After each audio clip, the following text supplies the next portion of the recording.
bronca que se puede recitar. Para los que toman lo que es nuestro con el guante de disimular. Para el que maneja los violines de la marioneta universal. Para el que ha marcado las barajas y recibe siempre la mejor. Con el as de espadas nos domina y con el de bastos entra. Marcha. 1, 2. No puedo ver tanta mentira organizada sin responder. La voz ronca, de bronca, de bronca. Bronca porque matan con descaro, pero nunca nada queda claro. Bronca porque roba el asaltante, pero también roba el gobernante. Bronca porque está prohibido todo, hasta lo que haré de cualquier modo. Bronca porque no se paga fianza.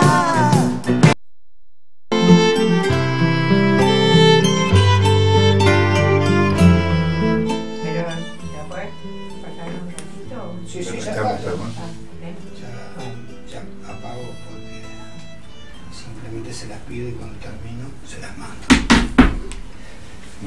Bueno, aquí estamos. Seguimos acá en Periodismo en Emergencia con un queridísimo amigo que uno siempre lo convoca en estas situaciones que ya son endémicas, ¿no? Sí, así es. Es terrible todo esto que ha pasado, todo esto de estas últimas semanas, lo que está pasando hoy, y digamos, los cuidados nos vamos así en picada.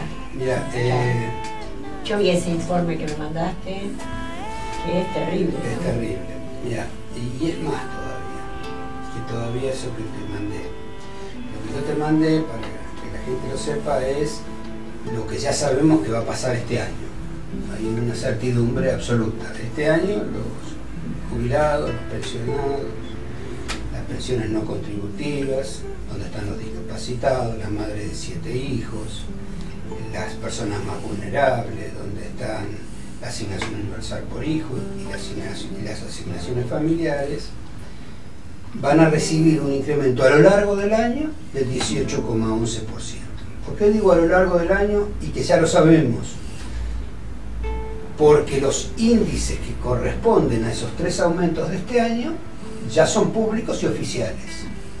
Es decir, todos recordarán que cuando se modificó lo que yo le llamo la ley Pichetto, se aprobó la ley Pichetto, se fijó que el incremento de las jubilaciones iba a depender de la inflación, el 70%, y el 30% del RIPTE, que es un índice que saca el Ministerio de Trabajo. El último dato que nos faltaba saber era el del RIPTE, que salió a marzo. Y ya lo tenemos. El índice de inflación también lo tenemos porque obviamente hemos superado marzo.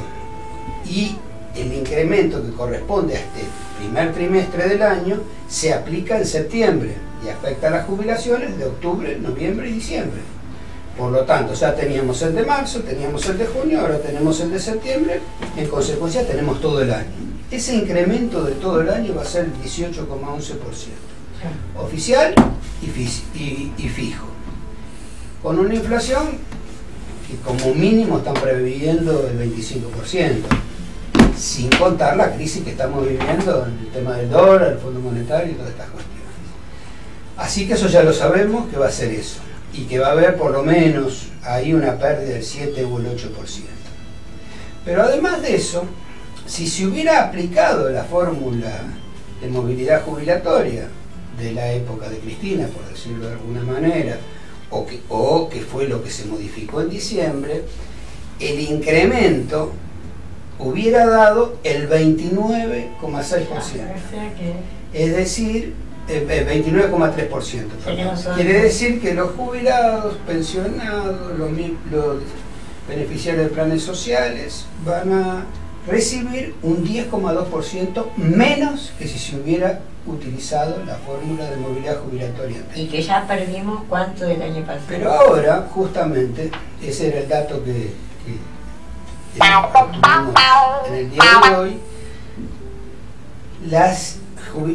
todos estos beneficios de diciembre del 2015 a marzo de este año, la inflación fue el 100%. Exactamente el 100%. Sí. Y los incrementos aplicados por la ley de movilidad y su modificatoria, el 78%. Por lo tanto, perdieron el 28%, porque para llegar al 100 necesitas incrementar el 78 en el 28% para llegar al 100. Así que perdieron el 28% en total. Y en el último año el 10,2%. Esa es la pérdida real. Pero eso no alcanza. Tenemos más para jorobar todavía. Vos sabés que hay un importante, interesante estudio hecho por la Universidad de Avellaneda, en el cual determinó que el aumento de las tarifas públicas significó para los ciudadanos pasar del 6% del salario mínimo que se destinaba al pago de tarifas anteriormente a algo más del 23%. Por lo tanto, a eso uno le tiene que agregar un 17% más. Para hacerla redonda y simple, sin aplicar la receta del Fondo Monetario Internacional, la pérdida de poder adquisitivo de los beneficiarios de la Seguridad Social ronda el 50%. Y eso sería un valor más o menos razonable para decir. Es decir, en 2 años y medio, no solo nos llevan al fondo, sino que le bajan las jubilaciones y pensiones y los planes sociales en el 50% de su poder adquisitivo. Esa es nuestra realidad. Qué espanto. Es horrible. Pero además yo estuve hablando recién de cosas que pasaron estos días, ¿viste? Una jubilada no puede, como pasó el otro día, ¿viste? 91 años, 26.000 pesos de luz. Esto hay alguien que no está en su sano juicio. En su sano juicio. Y además ya le sacaron hasta el medidor. ¿Te das cuenta? ¿Cómo puede ser? La dejaron que cortaron la luz, le sacaron... Sí, ¿Pero quién puede gastar 26.000 pesos? Pero aparte, fantástica la explicación que da la empresa de energía, que dice que en realidad la factura era 2.000, el resto era actualización. Y parece es dramático, pero en realidad da risa. Y cuando vos ves que te cobran 2 IVAs distintos de cada factura, con lo cual vos pagas casi un 50% más por los impuestos. Sí. Bueno, es un cachivache. En realidad lo que nos resta saber, y es quizás la parte más dramática de la película, es qué es lo que se viene con el Fondo Monetario Internacional. Yo creo que se vienen, para el tema de la seguridad social, se vienen serios inconvenientes mayores. Primero, porque la falta de corazón del Fondo Monetario Internacional, no hace falta que la diga yo, ellos vienen con un solo objetivo, que es el pago de los intereses de la deuda para poder seguirle prestando al país. Por lo tanto, van a ajustar de donde haya plata. Si uno analiza el presupuesto nacional, en el único lugar, o los 2 únicos lugares que hay plata en el presupuesto nacional es en seguridad social y en los salarios de los empleados públicos. Por lo tanto, el camino inevitable es echar empleados públicos y disminuir las jubilaciones y pensiones y disminuir los gastos en materia de seguridad social. Y para disminuir los gastos en materia de seguridad social no hay mucho para inventar. Hay 2 caminos. Uno es no dejar entrar a nadie y que la gente se vaya muriendo, se vaya perdiendo en el camino y entonces ir bajando la cantidad de beneficiarios. O 2, dejar que la inflación se coma, como se viene comiendo, el ingreso de los beneficiarios. Y no hay otro camino, porque no hay nada para inventar. Es decir, creo que no hay espacio político para hacer lo que hizo De la Rúa, bajar el 13%. Y además creo que no hay espacio político para hacerlo. Pero la gran pregunta, Nora, y quizás es la que yo siempre me hago cada vez que tengo oportunidad de dar una charla en algún lugar donde hay jubilados y pensionados. porque todos, la primera pregunta que hacen dice, ¿pero pueden llegar a tanto? Y yo siempre les recuerdo que en el 2002 la jubilación fue $75 y que durante 10 años la jubilación fue $150. Incluso Menem ganó con una jubilación de $150 en las elecciones. Por lo tanto, es posible. Es posible. Claro que hay una forma de evitarlo. La forma de evitarla es la de siempre. Que los ajustados le pongan el límite a los ajustadores. Que la gente se plante en la calle, que haga lo que pasó el 21 de diciembre del año pasado, que los dirigentes se pongan a la cabeza de los reclamos, que la CGT salga a la calle y actúe como tiene que actuar, y que cada uno de nosotros tengamos lo que tenemos que tener para defendernos en circunstancias de estas características. Pero no hay otro camino. Digo, buscar explicaciones filosóficas, técnicas y las que uno quiera no existe. Existe una necesidad dentro del campo popular de defender las conquistas obtenidas. Y si no se hace eso, el camino es inexorable, porque uno sabe que hay un paredón adelante. Va a 150 y aprieta el acelerador y pasa a 180 y se va a chocar la pared, no hay alternativa. Así que hay que pensar muy seriamente en cómo se frena, cómo se invierte la película. Ayer leí una nota que me encantó de Axel Kicillof, porque en realidad él simplificó una cosa que yo siempre quería decir, y decía, en realidad no existe una luz al fondo del túnel. Lo que hay que hacer es dar vuelta y ir por el camino inverso, a ver si se resuelve el problema. Y esa metáfora es en realidad lo central de la discusión. Hay que dar vuelta al volante, encarar por el camino inverso, porque aquella famosa frase de Einstein que decía hacer lo mismo y esperar resultados distintos, el principio de la locura, hay que tenerlo en cuenta para cuando Macri dice vamos a insistir en este camino, vamos a seguir porque es el camino correcto. Bueno, es el principio de la locura y por eso estamos viviendo una llocura. Y sí, absolutamente. Yo contaba hoy que no sé si vos te enteraste, que además te dan unas explicaciones terribles, insostenibles. Vos viste que el Garrahan tenía un presupuesto para alojar a los papás y a los niños que tienen tratamientos, por ejemplo, oncológicos, que necesitan estar acá y que vienen de las provincias.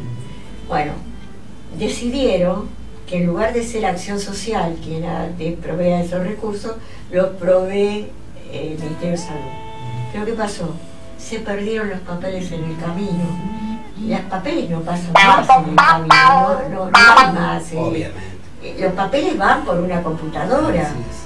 Puede ser que nunca lograron tener un programa para que los chicos puedan inscribir por internet a los niños al colegio, para que tengan una... Ahora tampoco pueden pasar. Están las madres desesperadas con los chiquitos y que están haciendo un tratamiento oncológico, con lo doloroso que es eso, y no le llegaron los papeles y no está la plata para que coman y se alojen. Es una cosa de loco. Eso me hace acordar un poco, vos te acordarás cuando se suicidó Favaloro, ¿no? Claro. Las explicaciones que se dieron fueron más o menos las mismas. El responsable en aquella época era Horacio Rodríguez Larreta, de haberle pagado y justamente por explicaciones de estas características perdimos seguramente al médico más prestigioso de la historia argentina. No sé si ofendo a alguien, pero creo que era uno seguro, y que realmente, además uno que además de ser un médico prestigioso y de hacer cosas maravillosas, era un docente de la sociedad, una persona que con su ejemplo ayudaba a explicarle a la gente. Y sin embargo, la insensibilidad del materialismo exacerbado llegó a que una persona de estas características termina suicidándose. Bueno, y algo de esto pasa. Lo que pasa que a veces, porque Favaloro fue Favaloro, nos enteramos, y a veces no nos enteramos porque la gente es mucho más humilde y mucho más anónima. Claro, y te enterás precisamente en uno de los medios que quiere liquidar, que es C5N. Claro, el día que no esté C5N. El día que no esté C5N, ¿cómo se visibilizan estas cosas? ¿Te das cuenta? Porque nadie se ocupa. Igual hay que ser optimista, porque vos como yo, que somos bastante viejitos, nos acordaremos que en la época de la dictadura ni C5N había, y sin embargo, poquito a poquito se horadó la piedra y la luz en definitiva se vio, así que hay que seguir trabajando, hay que ponerle límite al ajuste. Hay que ponerle límite al ajuste. Hay que salir a la calle, hay que defender las conquistas, hay que tener memoria, hay que explicar las cosas. Lo que pasa bueno, es que ellos tienen un aparato también, de los trolls no hay que famosos que resignarse. le meten. No, yo. Ah, ya lo sé que. No, eso ya no tengo. Si hay algo Eso no está en yo no discusión. soy resignada. No, Pero digo, para la detesto gente que oye, ¿no? Digo, no hay que resignarse, que porque efectivamente estas cosas pasen, hay que quedarse callado. Yo creo que al contrario. Hay que decidir y pelear. Pelearlo y pelearla. y recordarlo todos los días y que en definitiva, al final, los sectores populares ganan, al final ganan. Y yo creo que hay que darla esta pelea que vale la pena. Hay que darla y no hay que olvidarse cuando uno va a votar, porque está un poquito mejor. Si cambiamos un poquito, no, hay que defender lo que se tiene. Ahí hay que ser conservador, hay que conservar los derechos. Los derechos hay que conservarlos, pase lo que pase. O sea que esto es. tuve oportunidad de ser invitado por una universidad de Brasilia hace pocos días. Sí, fuiste, ¿cómo te fue? Me fue muy bien en un congreso de gerontología que me pareció muy interesante porque en realidad era un congreso de gerontología no desde el punto de vista médico, sino que nació en una universidad de ciencias sociales, una universidad de comunicación social, que es extraordinario que se trate un tema de estas características en ese lugar. Y por lo tanto, era de voz elevada, como te podés imaginar, ya no era hablar de cuestiones técnicas, sino era hablar de cuestiones de impacto social, de la importancia que tiene la pobreza, de estas cosas que son las cosas profundas que corresponde discutir. Entonces ahí a mí se me ocurrió plantear un tema que a mí siempre me pareció central en la discusión de las cuestiones sociales, que es la conformación de la sociedad, la nuestra y todas las sociedades. En general las sociedades están conformadas por un 50 o 55% de personas que o no tienen actividad por diversa naturaleza o son beneficiarios de la seguridad social en forma directa o indirecta. Hay un 30-35% de la población que es trabajadora, que son lo que nosotros conocemos como los trabajadores activos. Y hay un 10% que son los empresarios. Número más, número menos, este es el resultado de la sociedad. Y entonces yo les hacía una pregunta que era, ¿los industriales tienen como defensa de sus derechos infinidad de cuestiones? Por empezar, tienen los medios de comunicación, de los cuales son titulares, y de los medios de producción, y además generan periodistas especializados en impuestos, en distintos derechos, cámaras de toda naturaleza, empresarios. Está bien que las tengan porque en definitiva forman parte de las posibilidades que la democracia brinda. Los trabajadores activos tienen los gremios, a los cuales a veces criticamos mucho, pero efectivamente son dueños de que se haya mantenido un salario real más o menos razonable a través del tiempo, de que existan derechos que a veces son muy criticados, pero que son muy valorados por la sociedad. Pero los otros, ese otro 50%, no tienen a nadie. Porque lo único que tienen para que los defienda es la política. Si no hay sensibilidad política en quien lleva un proyecto político adelante, no hay posibilidad de que esas personas sean reconocidas y defendidas. Porque en definitiva no solo son invisibles, sino que dejan de ser quizás lo más importante que puede tener una persona, que es ser sujeto de derechos. Es saber que tiene derechos y que los puede reclamar, que puede ir plantarse ante la autoridad y decir, este es un derecho. Y para corroborar esto, te digo que hace 70 años se aprobó la Declaración Universal de los Derechos del Hombre y del Ciudadano, o de los derechos humanos del hombre y del ciudadano entre los franceses, lo de la Revolución Francesa, pero de los derechos humanos, y el artículo 22 fija el derecho humano a la seguridad social. Y sin embargo estamos a años luz de empezar a aplicar ese derecho humano, que algún día nuestros nietos, bisnietos o quienes correspondan dirán, estos animales declararon el derecho humano a la seguridad social, pero nunca lo aplicaron. Qué bárbaro, qué bárbaro.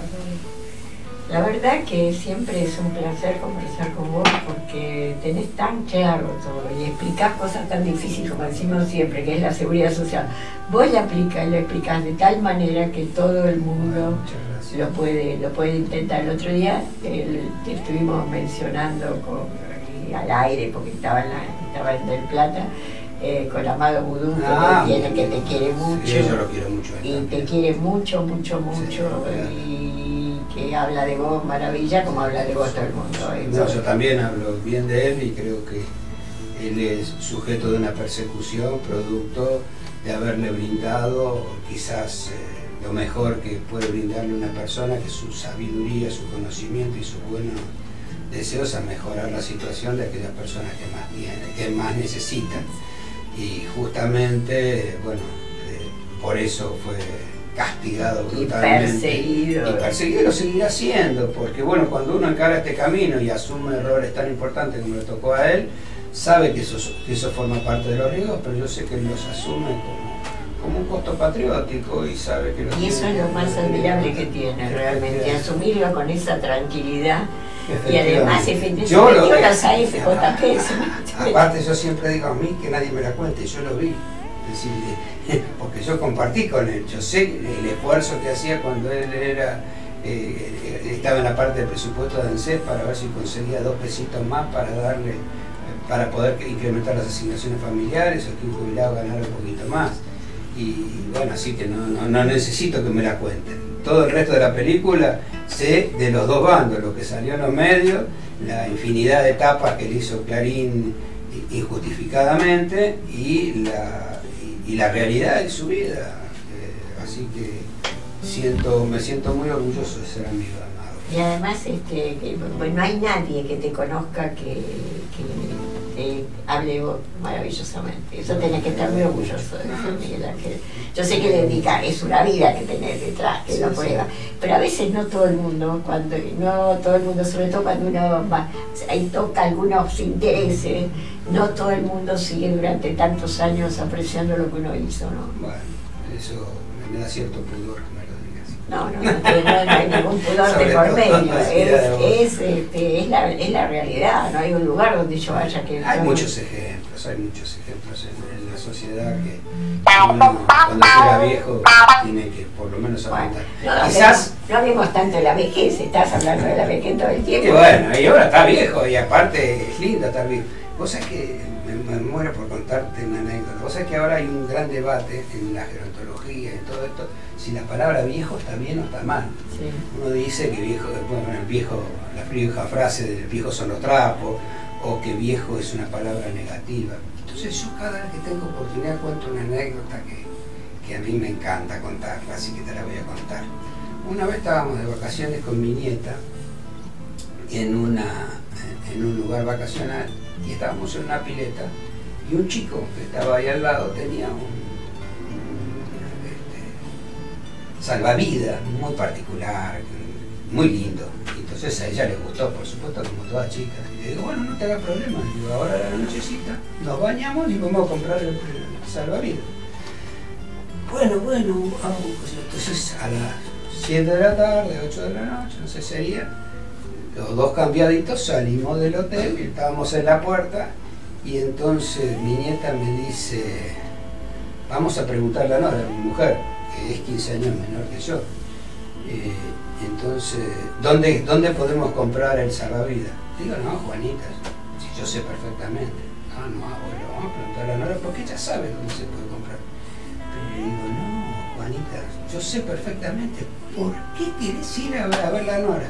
Me dice, mira, abuelo, entre vos que sos viejito y yo que soy chiquita nos vamos a perder. Vamos a preguntarle a Nora y se acabó el problema. Así que fuimos a preguntarle a Nora. Y dijo donde yo sabía que era. Pero bueno, así que a mí es una anécdota que me encanta porque esa palabra viejito de la boca de mi nieta es de una dulzura extraordinaria. Y así que no me molesta hablar de viejito, como tampoco me molesta hablar de los chicos y de esas cosas. Pero a mí no me molesta y nunca me molesta decir mi edad, Pero quiero que a mis dos nietos, a ninguno de los dos se les ocurriría decir que yo soy viejita. Tienen demasiado entrenamiento de ver lo poco que me pueden alcanzar cuando salen conmigo, que quedan destruidamente fatigados. Que no se les puede ocurrir. Así que bueno, pero es una linda anécdota que a mí. No, es precioso. Además, siempre los nietos a uno le brindan las mejores anécdotas de la vida. Por eso, yo creo que por eso hay que pelear, porque los que estamos jubilados, los que ya estamos jubilados, nos podrán joder un poquito más, un poquito menos, pero ya estamos. Sí, el problema es lo que El problema es lo que viene atrás. Y El además problema son los trabajadores viene. activos que vienen atrás, que todavía les falta recorrer un camino y que seguramente son los que van a tener la más pesada que lo que la tuvimos nosotros. Claro que- Bueno, Miguel, muchísimas gracias como siempre. No, a mí me encanta venir No, me a gusta verte, tanto. me encanta charlar con vos. Y... Me gusta mucho tenerte acá en el programa porque, como te decía, sos tan claro, todo el mundo puede aprender tanto de vos, sos tan didáctico, así, pero didáctico acercándote a la gente, y sobre todo, como digo siempre, porque viste que ahora la gente que explica tiene un lenguaje que usa palabras que la gente no comprende. Justamente suponía que le iba a ver a Mercedes Marcó del Pon y yo siempre digo que Mercedes es, además de ser la primera mujer y única mujer que es presidente del Banco Central, es una de las personas que explica más simple lo más difícil. Es terriblemente simple, es como vos, viste, que explica los temas más Tiene difíciles con una capacidad de comunicación y una simpatía. Los dos tienen mucha más simpatía para contar, porque también eso tiene mucho que ver, viste, hay gente que vos la sentís muy lejana y Mercedes es lo mismo. Como si te metiera en tu casa y te explica. Sí, es con una lindísima claridad. Yo no estoy técnicamente capacitado para discutir si fue la mejor o la peor, pero que es la que mejor explica, no tengo No hay ninguna.